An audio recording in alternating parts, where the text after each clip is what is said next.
Hi guys! Good morning, good evening sa inyong lahat. Kung ano mang oras nyo ito mapapanood, samahan nyo ako as we go through this trail in Lake Holon at South Cotabato. I hope you guys watch it kahit na mahaba kasi this is my first ever doing a vlog for the whole journey.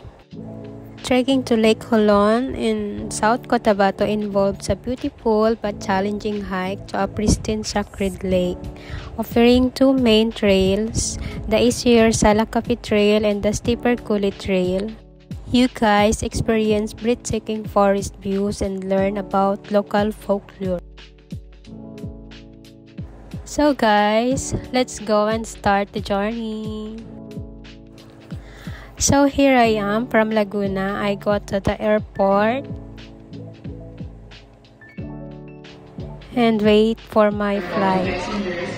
So from Manila, I fly to Davao City.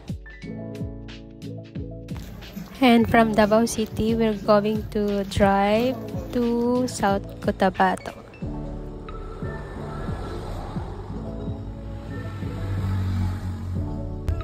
So ito, nadaanan namin ang City of Coronadal.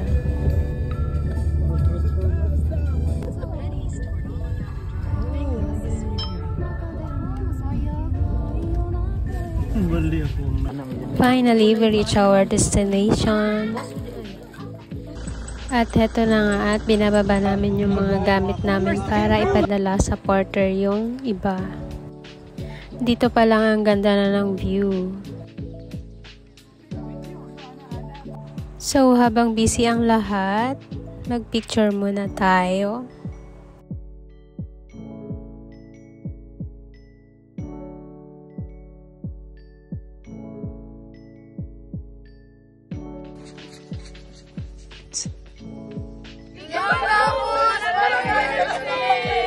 Yay!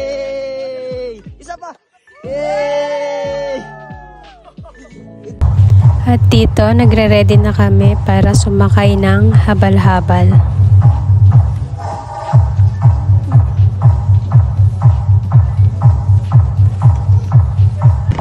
Let's go guys! Let's start the adventure.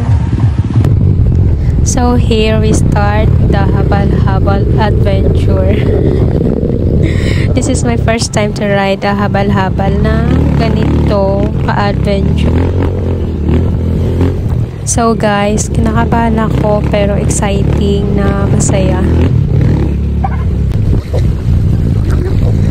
Grabe, kahit kinakabahan ako, nagawa ko pa ding mag-video.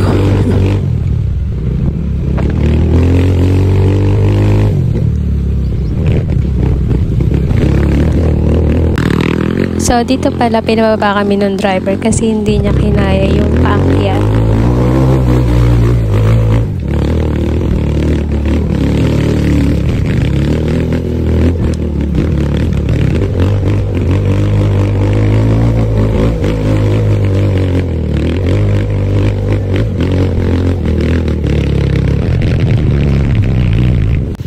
So, pinababa ulit kami, diba? Pinaglakad ulit kami ni Kuya.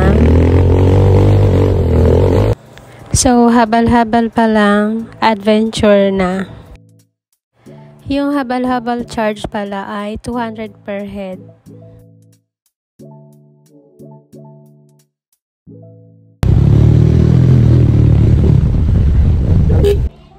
And here we are, we reached the Kuli receiving area. Kung saan dito tayo ipababa ng ating sinakyang habal-habal at dito rin tayo mag-uumpisa ng ating trail. Dito rin tayo nila i-welcome as their guest. Naghihula po sa ibig sabihin ko ng good morning. So, kumusta po yung biyahe papunta dito mga ma'am, sir? Adventure. So, alam ko po yan, ma'am. So, wala mang na-fall sa habal-habal? Wala pong wala. Handog, kita itong mga driver, no? All good, ma'am. Magiging part ng inyong adventure. So, ulit ko po, yung Lapus dan welcome po kayo dito sa aming Kuli Receiving Center or dito sa Kuli, Lake Holon po. So, para sa mga first time dito ito po yung ikalawang trail papuntang Bicol, ikalawang receiving na rin po. Dito kayo mag-entrance, bali doon kayo mag-exit sa Sala Cafe train po bukas. So welcome po kayo, dan thanks God dahil safe na lahat na nakarating dito sa lugar po namin. Alam kong malayo yung mga pinanggalingan nyo, alam ko din naman hirap yung daan papunta dito sa amin, sa nakakatakot o nakakatakot sa habal-habal. So buti walang na-fall sa habal-habal. Then thanks God dahil safe na lahat na nakarating dito sa Pule Receiving Center po. So nandito tayo sa ikalawang train or ikalawang receiving papuntang Bicol. Thanks God dahil safe na lahat na nakarating dito sa Pule Receiving Center po. So nandito tayo sa ikalawang train or ikalawang receiving papuntang Bicol. So dito po. Siyempre, after that, hindi mawawala yung ating mga picture.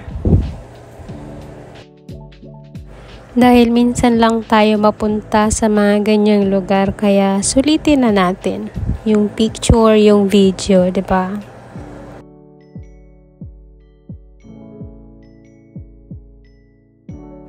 So now, let's start the journey of our trail. Good luck talaga sa mga paa at balikat, sa mga mabibigat yung dala. Umpisa pa lang, ang ganda na ng makikita mong view, 'di ba? Malayong malayo kung saan ako nanggaling, 'di ba? Dito tahimik, puro green, at talagang mare-relax yung utak mo, malayo sa maingay na lugar, malayo sa problema. Dito mapapagod ka pero yung utak mo ay mapapahinga.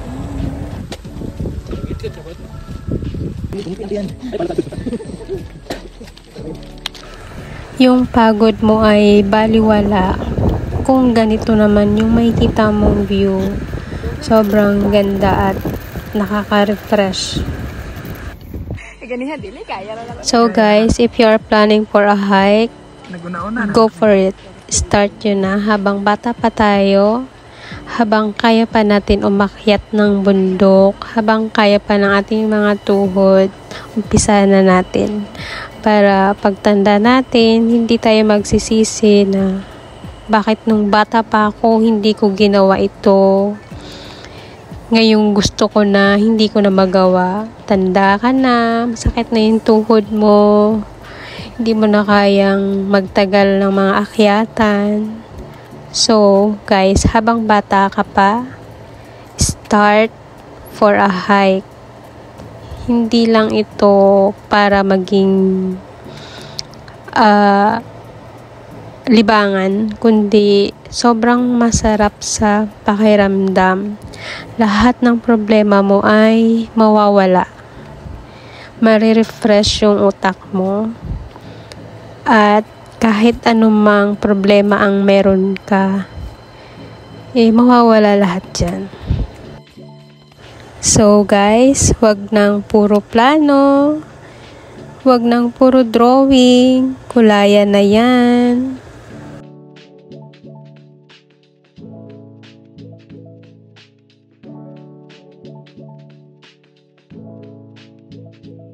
So, dito pala may nadaan kaming tubig na pwede mo siyang inumin. Fresh water from the mountain.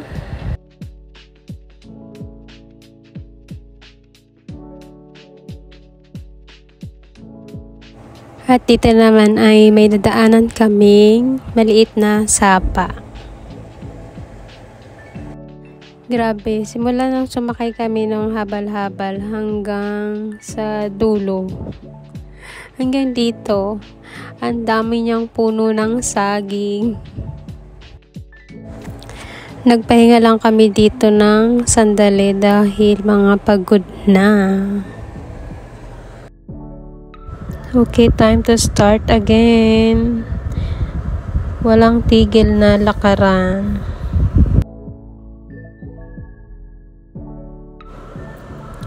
As you can see, makikita nyo sa aking mukha na sobrang pagod ko na pero go pa din.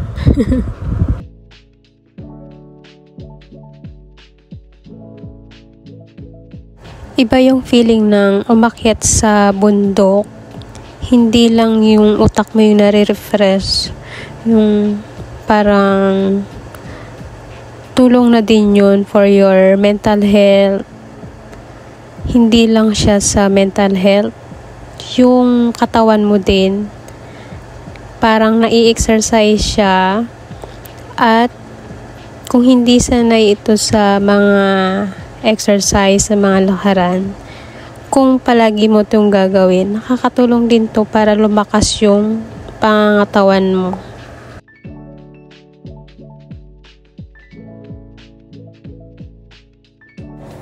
Ako, I'm just trying to do yung mga bagay na hindi ko ginagawa noon. So, ngayon ay sinusubukan kong magawa ito para man lang bago ako tumanda, wala na akong mga pinagsisisihang mga bagay-bagay.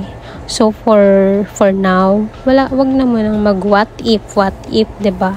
So gawin mo na yung mga bagay na ganito kasi pag tumanda tayo, hindi na natin siya mababalikan. Hindi na natin magagawa.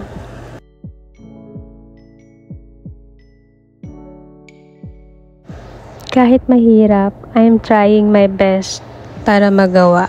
Kasi yung mga ganitong bagay, hindi lang siya magastos. Magastos para sa mga ganito. Tapos mapapagod ka pa. Pero worth it talaga. Sobrang worth it.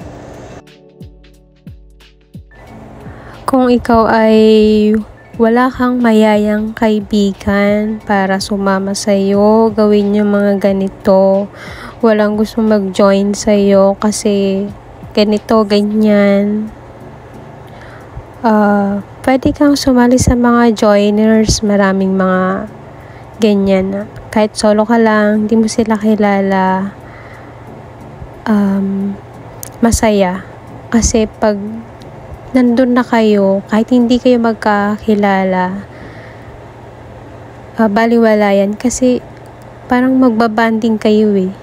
Sobrang masaya yung mga time na makit kayo sa bundok, nag-uusap kayo, tatawanan kayo kahit hindi kayo magkakilala, mas masaya. You know the feeling of joiners? Masaya kasi meeting new people, learning their stories, bakit sila umaakyat, at malalaman mo yung mga story ng bawat isa. Bakit tinutuloy-tuloy nila yung pag-akyat. Sobrang marami kang matutunan sa bawat story, sa bawat tao na makikilala mo.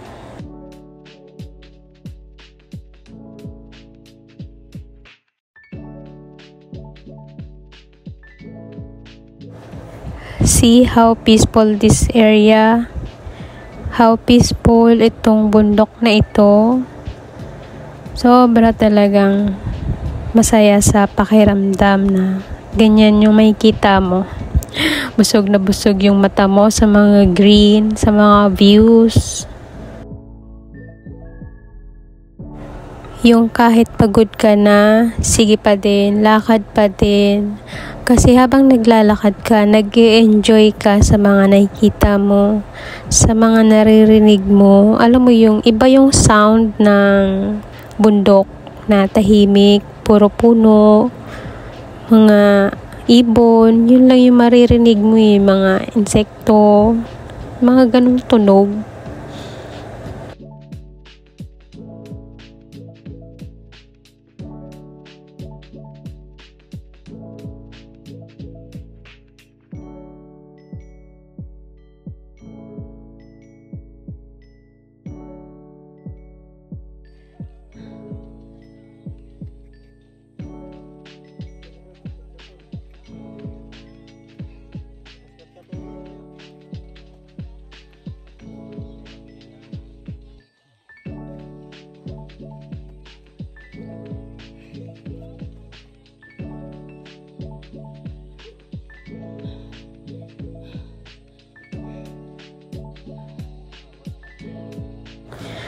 Guys, grabe na talaga yung hingal ko dito.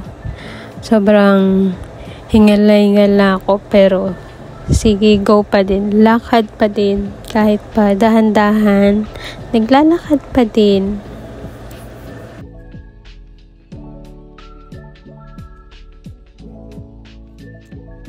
Dito na kasi kami sa part na paakyat. Parang matarik na siya, pataas na. Kaya nakakahingal talaga yung pag-akyat.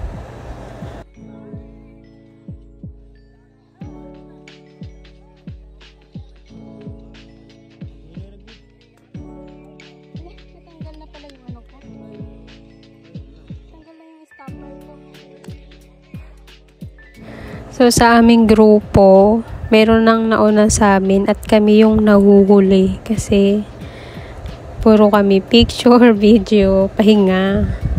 Yung mga kasama namin, nauna na sila. Sabi nga, have a break, have a KitKat. Oh, I mean, have a picture.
So, this is a drone shot nang malapit na kami sa view deck.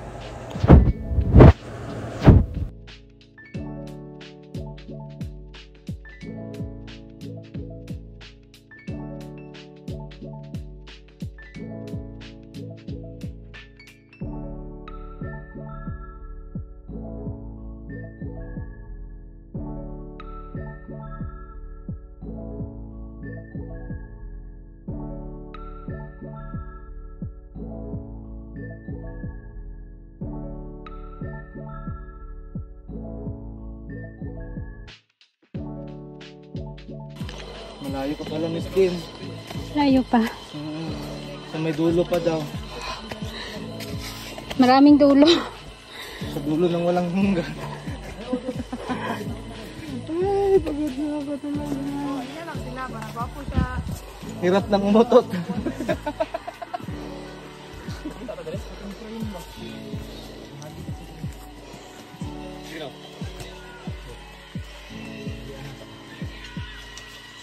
Kaya lang. Paano mo ilamot? Tagunaon na mo!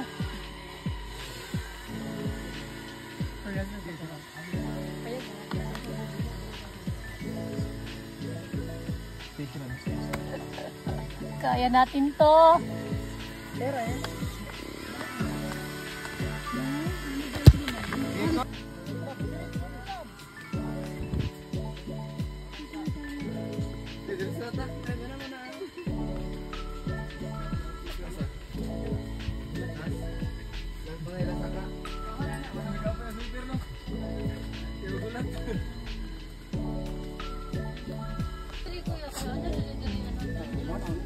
Light, andam sa kusog light ha. Oh, aso. Kasi, andam sa kusog. Dito pala ay isa sa mga kubo kung saan pwede kang magpahinga. Actually, maraming kubo na pwede mong hintuan, magpahinga. At yan ay isa sa mga yan. Sobrang na-amaze talaga ako sa mga nakikita ko katulad niyan. First time ko lang nakakita niyan. Yan yung mga bulaklak, yung mga puno, ibang halaman. Sobrang na-amaze ako. Ano bang tawag dyan, guys? Alam nyo ba?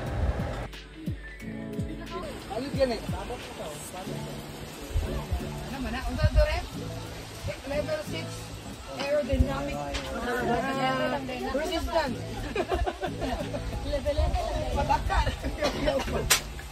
Ano yan, Mas Dig? Yung huli. Yan yung view deck, oh. Hindi nakita mo? May kahoy. Yan yun. Tapos baba kayo. Akyat na yan. So dito, ang dami ko pala ditong nakikitang fern. At saka, ano pa yung parang fern na ginugulay? Parang gusto ko nang kumuha at gulayin eh. Kaya lang bawal. Ang ganda talaga ng mga bulaklak. Grabe. Alam niyo naman, ako sobrang mahilig sa mga halaman at saka mga bulaklak. Kaya sobrang na-amaze ako pag may nakikita ko. So, this is another drone shot. Malapit na sa view deck. Sobrang ganda talaga. Sobrang ganda ng view. Sobrang green.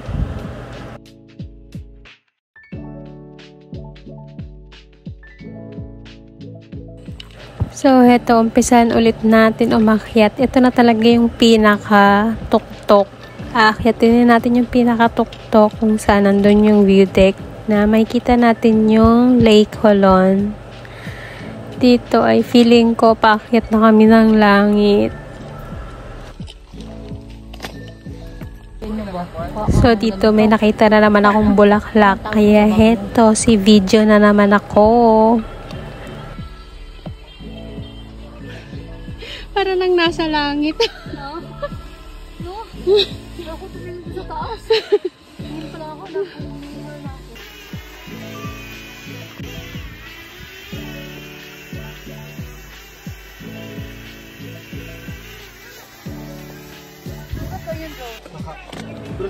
Nakikita nyo ba yan? Feeling ko talaga malapit na ako sa langit.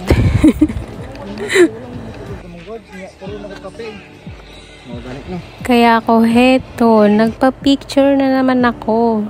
Kasi sayang yung view. 'Di ba? Sulitin na natin.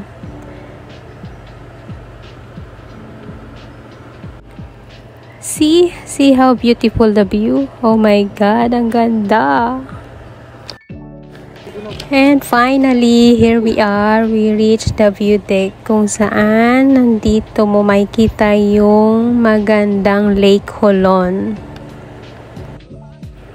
Kaya heto, mag-group picture muna tayo.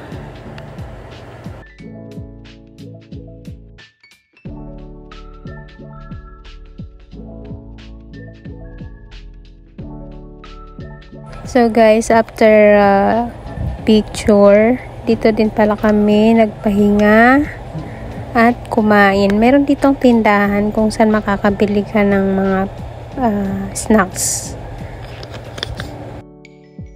And for now, hanggang dito na lang muna ang aking video kasi sobrang haba niya. Kaya gagawin ko na lang siya ng karugtong para sa karugtong ng journey. I hope you guys watch it. So guys, abangan nyo yung karugtong ng journey na ito at sana panoorin nyo hanggang sa dulo. So guys, thank you for watching. See you on another journey. Thank you for watching guys. See you on part 2. Bye bye.